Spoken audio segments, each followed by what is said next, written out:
companion and friend turns to enmity. They're so true. I love this. This is verse 7 in chapter 37. Every counselor praises counsel, but some give counsel in their own interest. And be wary of a counselor. That's just wise. In fact, earlier on in the book of Sirach, we heard that test a friend. Whenever someone presents themselves to be your friend, test them first. And that can seem kind of cynical on our part, but it's not. It's wise. And so same thing with a counselor. He's going to tell you your way is good and then to stand aloof to see what happens to you. But there's something even more, I just think something even more powerful than the testing of a friend, testing of a counselor, is in chapter 37, verse 11.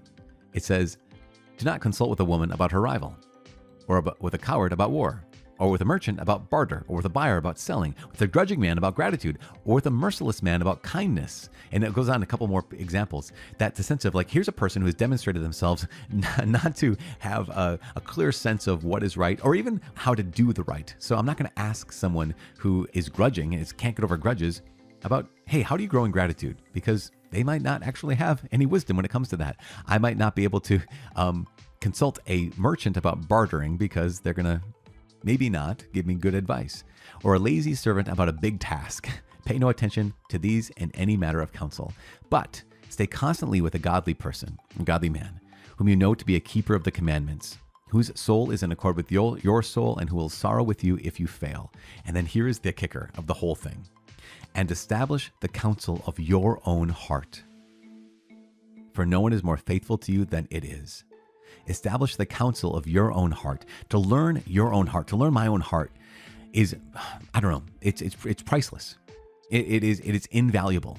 The worth of knowing your own heart and to know, like, what are the movements of my heart? How do I hear the Lord's voice? What are the wounds of my heart? What are the inclinations of my heart? Where are the holes, the gaps, the cracks in my heart? And where is my heart fortified? Where's my heart wise? Where's my heart foolish? So that we can be on guard in some areas and that we can be led in other areas.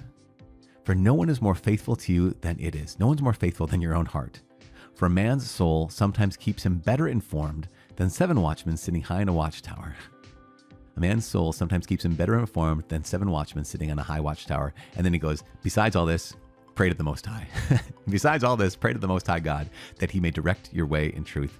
And that's just such a, man, I'm so grateful. We only have a few more chapters. When I say a few more, I mean 12 more chapters to go in the book of Sirach. But it has been a gift of a journey. So as for a lot of us, journeying through the book of Maccabees has been a gift. And I cannot wait to introduce you all to 2nd Maccabees, because I'm telling you, if you liked 1st Maccabees, I hope you did. Hopefully you have. 2nd Maccabees is just this. It's a word that the kids use here on the campus. It is juicy. It is full of goodness, like a juicy orange or something like that. With that image, it's the conclusion of our day today.